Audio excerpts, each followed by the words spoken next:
Hi, I'm Dan Aubuchon. Welcome back to the Joy of Teaching. This week, you might notice that I'm wearing a different color hat and a different color shirt. This is in honor of my beloved Celtics playing their second game of their second round series.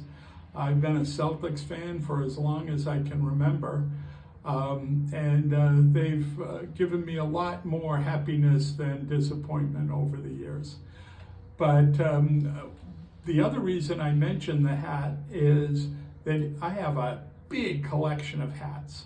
And each week I'm going to wear a different hat, but I'm not going to explain it. And we'll just see if you all out there in viewing land can see what the hat is and give it a comment, give it a mention. Let me know that, yes, you identified the hat.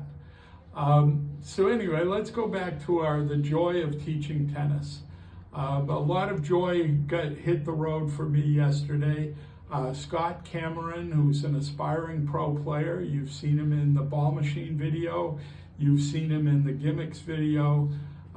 He left to fly home to DC, then to England, and eventually arriving in Tunisia, where he's going to be playing the Futures Circuit for the next 6 or 7 weeks. And I hope you all will give Scott a thought and wish him the best. He's a very talented young man, but the world of tennis is just so difficult to break through, especially in men's tennis. So in honor of Scott, I would like to talk just for a couple of minutes about what makes Scott such a terrific student and why I had so much joy when I was teaching Scott. We've known each other for a long time. I joke that I've known Scott since before he was born, because I coached his mother and I knew her when she was expecting Scott.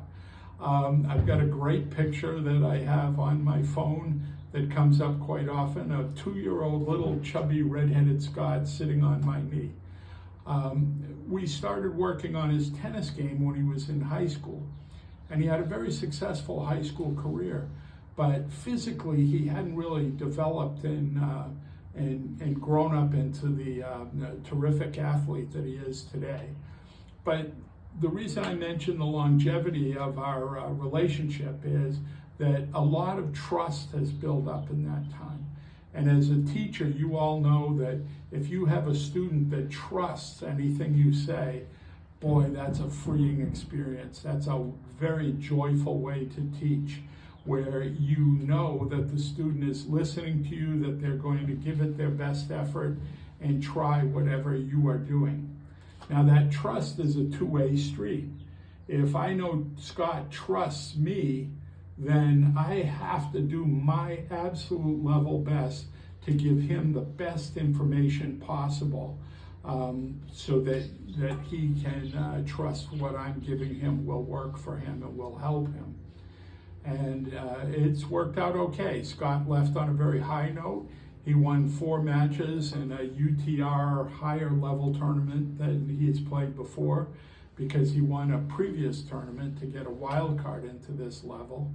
And he had some great wins. I think he beat the number 3, 2, and 1 seed in this tournament. And he won by some pretty impressive scores. So Scott's left the desert now to go out and get back on the Futures Tour and give it a shot. He'll be playing qualifying to get in, but the goal is to get that first ATP point and get on the computer. So I hope you find a student that you can trust and enjoy working with as much as I've enjoyed Scott all these years. And good luck, Scotty. Please hit the like and the subscribe button below, and we'll see you next week.